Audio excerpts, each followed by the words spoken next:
Hello, my name's Randall again with the Philippines Project, and I just want to tell you a little bit of a story about just everyday things that go on in the Philippines. So if you'd like to hear a story, get ready. Okay, if you like the content on this channel and you want to get more of it, or you want to make sure you don't want to miss an episode, go down right now in the bottom right hand corner and click on that red YouTube button and subscribe to the channel. And you can also like the channel, which will help spread this video out amongst YouTube and help me get more views. So that's one easy way you can support the channel and you don't have to spend any money. You can also go down in the description. I'm going to leave a link with my email address should you have any questions kind of off topic or off the subject of this video. So anyway, let's just jump right in. If I had to title this story, it's all about a lunch. I mean, the whole story just accumulates, or is consolidated all into the story of our lunch.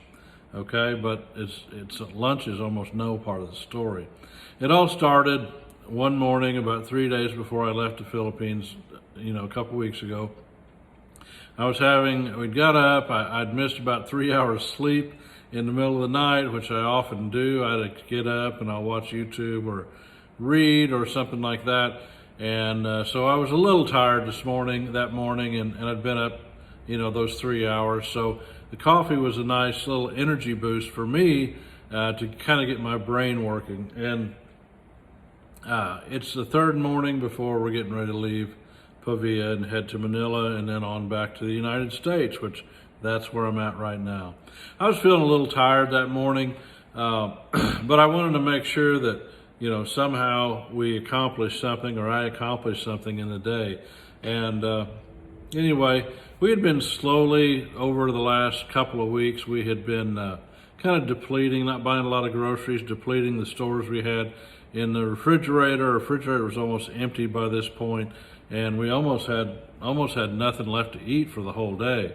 So what I did, I pulled my phone out, which I often do, and I've got a little app that says tasks. And me and my wife made a little grocery list for that day, and that's what I did. I broke out the phone, and I decided I'm going to get this thing started. We don't have food in the house. I'm going to go buy food for the day. I've been toying with this idea of buying only enough food for the day that we're living in, and it's a lot of the way, a lot of the Filipinos live their life that way.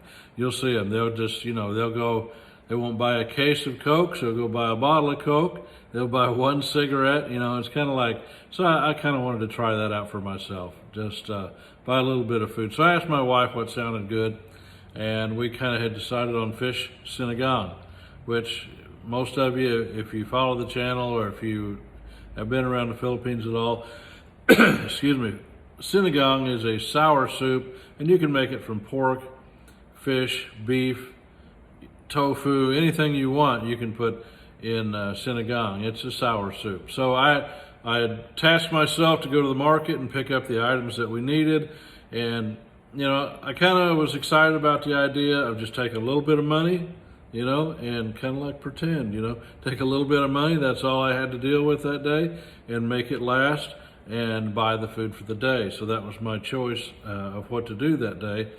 It seemed so simple, it seemed kind of like, if I go back, that may be what I start to do, because then you incorporate that daily walk into everyday life instead of just staying around the house. So I counted my pesos, I got my ID, I set out on this little mission of mine. And I walked down the steps, I start out the gate, and I had decided that I was going to walk all the way to town. You guys, if you've watched the videos, you've seen me ride a sea cod back and forth to town, and I do that from time to time. Sometimes I just walk. I just feel like walking. So that's what I kind of planned on doing. Well, I got to the end of the dirt road, and here comes Ray, my favorite sea cod driver. And he kind of was coming down, but then he kind of slid diagonally there, and just wanted to see if I needed a ride, because we knew each other, and Ray's the kind of guy. Ray's got an easy smile and just a great it just doesn't take long to get to know this guy. It's just one of those guys that's easy to meet. He's just always in a good mood. And so, yeah, I mean, what am I going to do? I was going to walk to town, but, the universe presented me this. It's one of my last days to go to the market. So, of course, I'm going to get on with Ray. Anyway, who was I to say no to that? So we got on the sea cod and off we went. Ray, one other thing about him, his English is a little bit better than most, or at least he pretends to understand a little better. I don't know. But he, between my broken Tagalog and his broken English, he doesn't understand a lot of Tagalog because he's a Longo. But anyway, we seem to be able to communicate. And I told him that morning that, hey, did you know we're going to take off and go on a trip? We're going to go back home to the United States. And so he said, oh, okay. So, yeah, he knew. I tried to tell all the people that, that I dealt with. So anyway, I told him I'd be back in a few months. So off to the Palenque we went, off to the market. That's what they call it, the Palenque. We went to the market, and he dropped me off, and here's our routine we always go through. I say, how much? He always underprices it. He said 15 pesos. Well, I know.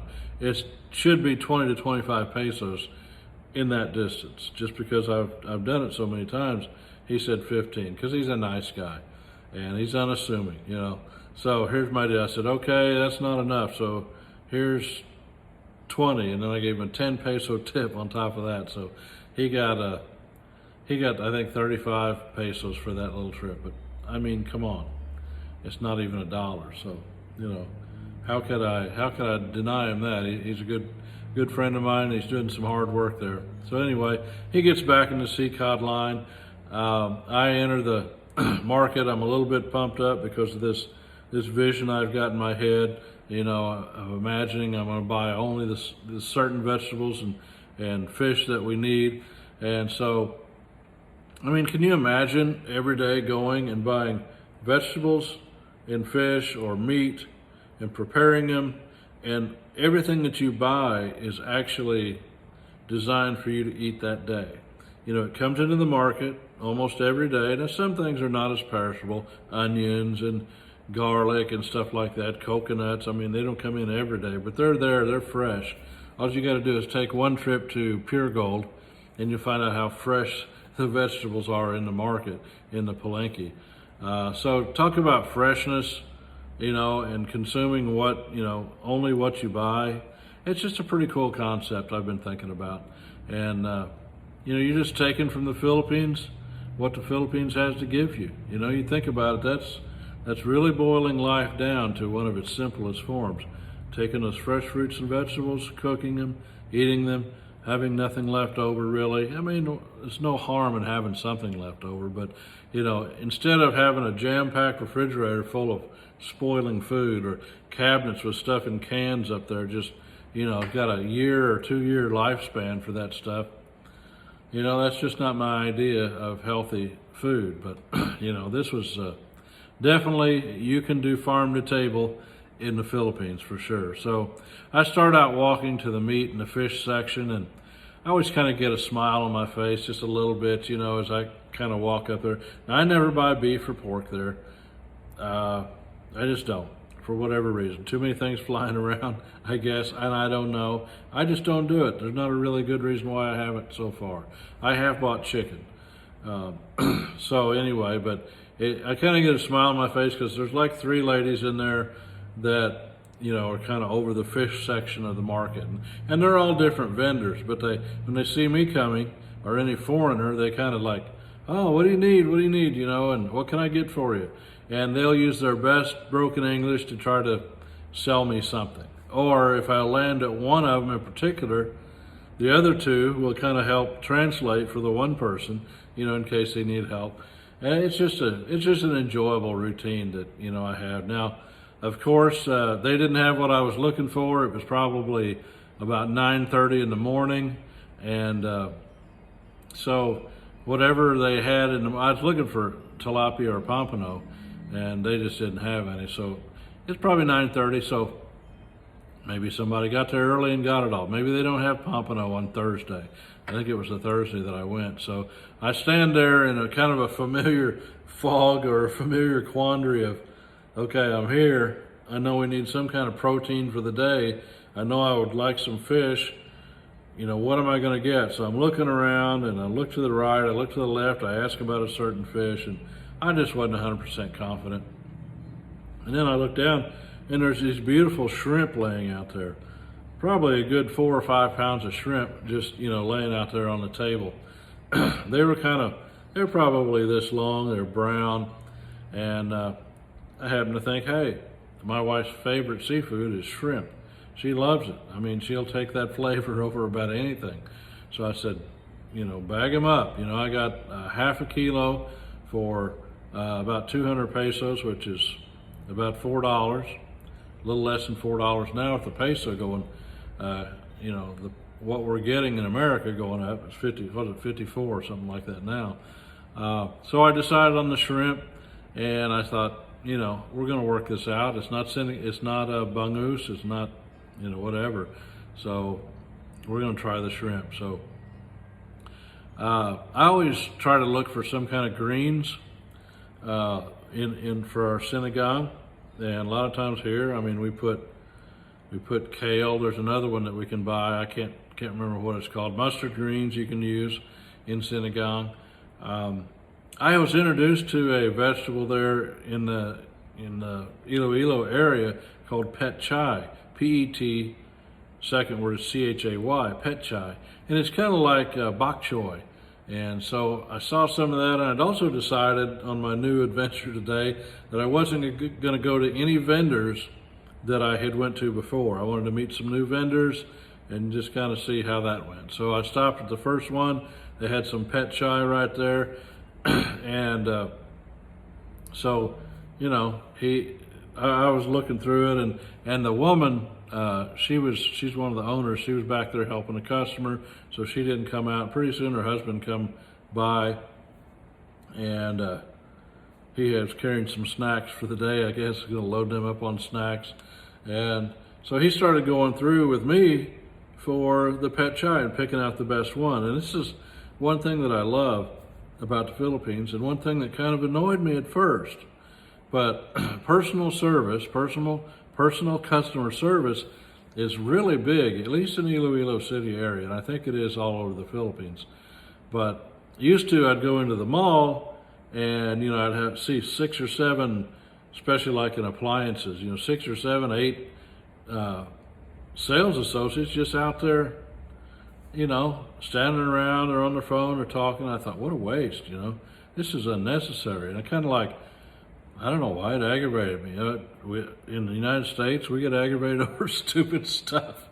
But anyway, so I'm there with this guy, and he just jumps right in, and he pulls out his best stock, and he sells them to me, and they were like 10 pesos a piece, so like 20 cents and each. And so, I've gotten used to the personal service in the Philippines. It's pretty cool if, maybe you're an Ace Hardware, or you're somewhere over there trying to look for something, and they get these stores, they're just not really well signed or anything like that. Like Walmart, you go in and you can look on your phone, tell you what aisle everything's in. There, you just got to kind of look around. But if you just raise your hand and somebody, hey, what do you need? Hey, where's your paint thinner? Or where's your wood stain? Man, they'll just take a beeline right to it, so I like the personal service there. Plus, it takes a little longer, but a lot of times, especially if you buy electronic, they'll take you to the counter, and they've got this little station where they'll plug in, make sure it works, and they'll rebox it back up for you, and then they'll check you out. So it works before you go home. And they're trying to get rid of bringbacks, so I understand that. I went to the next stall, and I, basically hit the jackpot. I got ginger. I got 2 red tomatoes, which red tomatoes are actually, they're all like those little Roma tomatoes, kind of. I don't think they're Roma, but they look about the same size. But they sell a lot of them. They're still mostly yellow, and I wanted some red ones. So she had a couple of those. I got the 3 little purple onions, which I like. And then I got some calamansi, which is a little green round lime-like citrus fruit that you can use to make your sasawan, like a dipping sauce or whatever. Or you can just squeeze it over fish.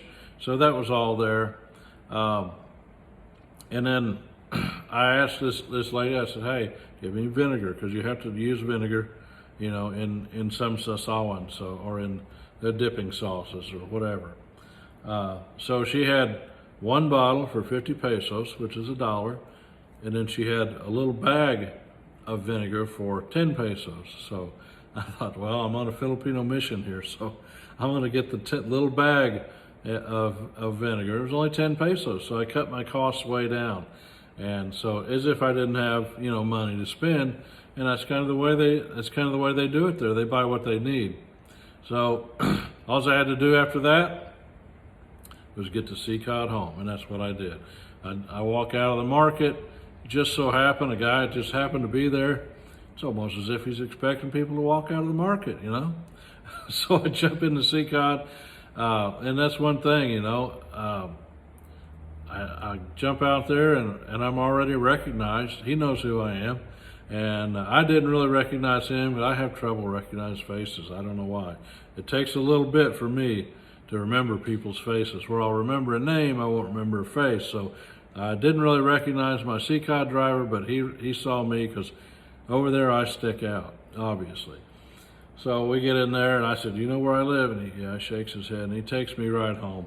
And that's kind of nice. I paid him when he got to the house, tipped him, and I went upstairs with all the groceries, and I was showing my wife the shrimp. I was kind of excited to show her that, because I know that's her favorite. And she was actually video chatting with a woman that is really a good friend of ours that lives back here in our same town. She's Filipina as well. And so, we showed them the groceries and everything, and I put the shrimp in the refrigerator, and I put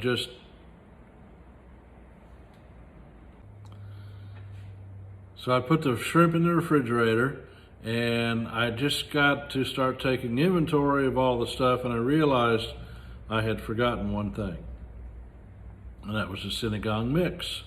Any sinigang, whether it's chicken, beef, pork, fish, whatever it is, it's got to have a sour component to it. And there's different ways you can do it, but the way I'm used to doing it, we have a product here in the U.S. called tamarind soup mix. Tamarind being the spice or the element that has the sourness to it. It's pretty sour. I know there's other ways that you can sour sinigang, but I didn't have any. So I asked my wife, I said, hey, we don't have any. Do we have any sinigang soup mix? She goes, no. I said, well, do they have any here locally, like in the neighborhood? Because we have 3 Sari stores that are very close, within very short walking distance.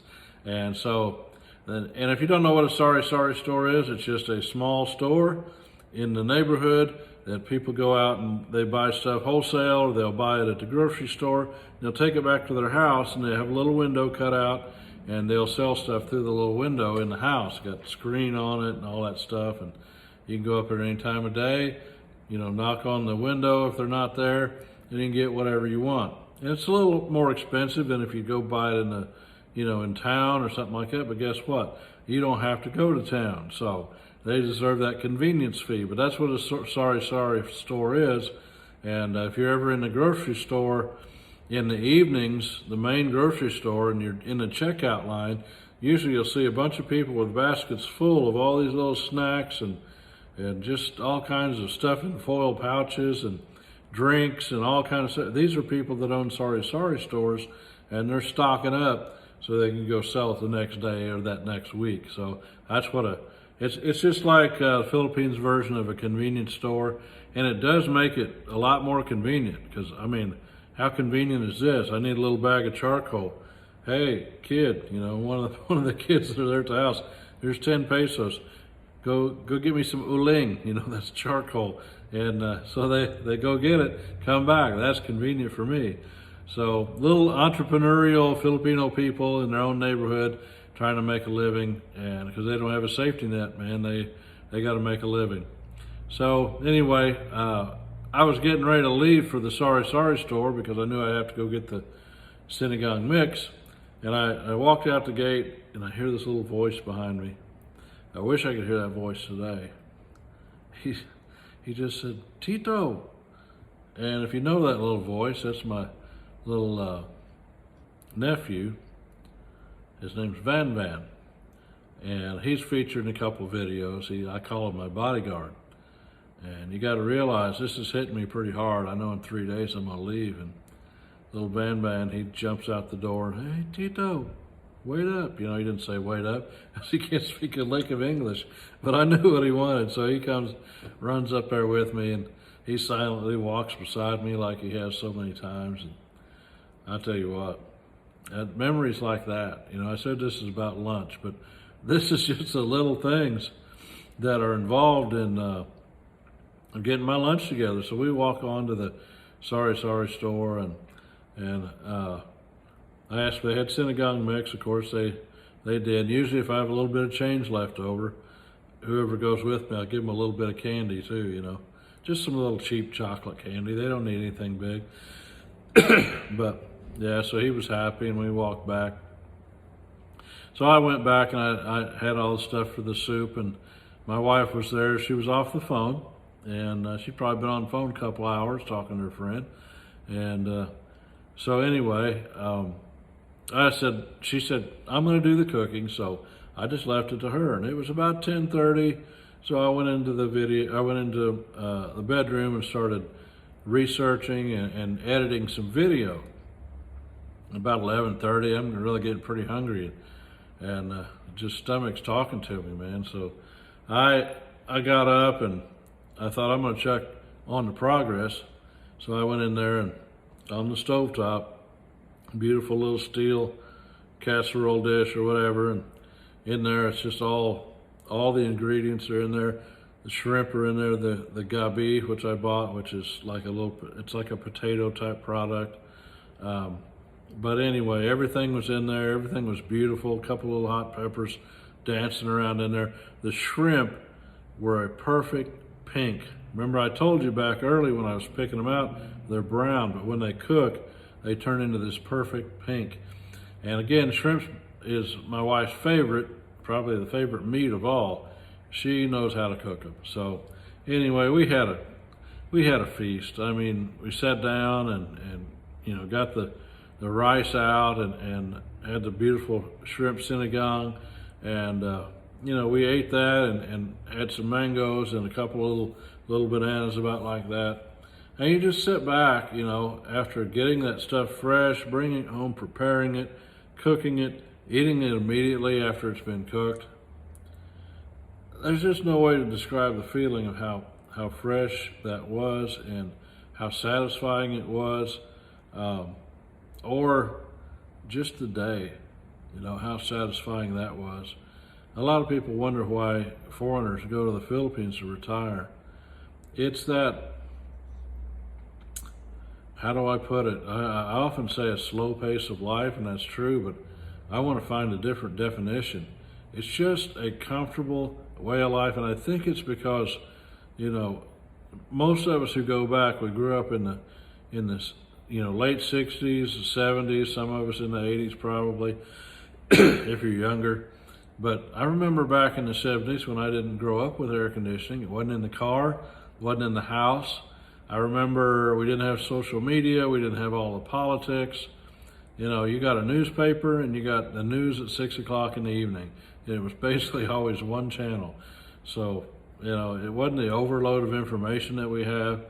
And I think we get caught up in all that stuff, and we watch too much CNN, or we watch too much Fox News, or whatever side of that political spectrum you're on. It doesn't really matter, because when you get to the Philippines, nobody's talking about that stuff, you know, and it's just life.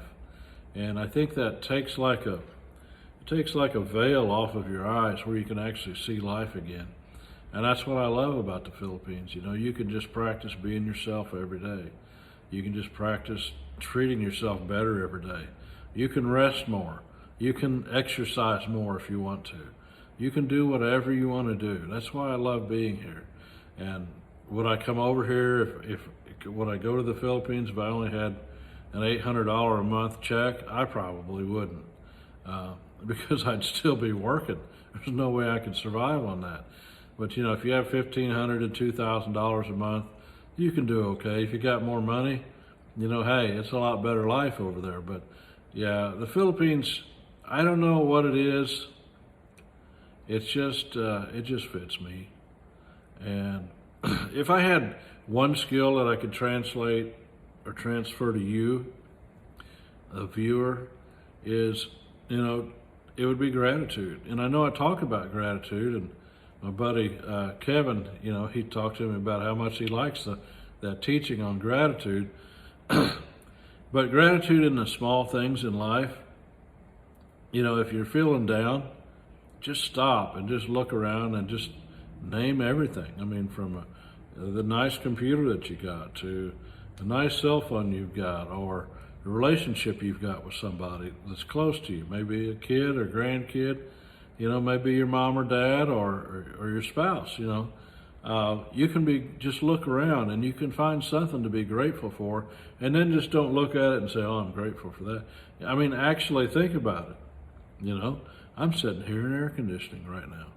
I mean, in the Philippines, I probably wouldn't be. I could, but I'm back home in Missouri right now, and I'm grateful that I haven't had to sweat very much. And that's one of the things you got to learn to deal with in the Philippines. It's hot there. But, you know, if you can find gratitude in the small things in life, your gratefulness will overshadow any problems, concerns, or inconveniences that you have if you allow it to. And then just take the problems in life with a grain of salt, because they're going to come. You know, none of us are going to get out of this life alive. So anyway, that's all my preaching. That's all that I have to say to you guys today. And if you stayed this long, I appreciate it. Remember, if you like the content and you're not a subscriber, why aren't you a subscriber? Go down in that little red YouTube thing in the corner, pop that dude and subscribe. And if you have a comment to make or have a question, you may have a question about this painting in the back. My wife painted that painting. She's a pretty decent artist, you know. So we're enjoying our time back in Missouri, but it's mostly work and trying to figure out how we can get back to the Philippines as quick as we can. So I'm going to go for now, but thanks again. This is Randall with the Philippines Project, saying I'll see you next time.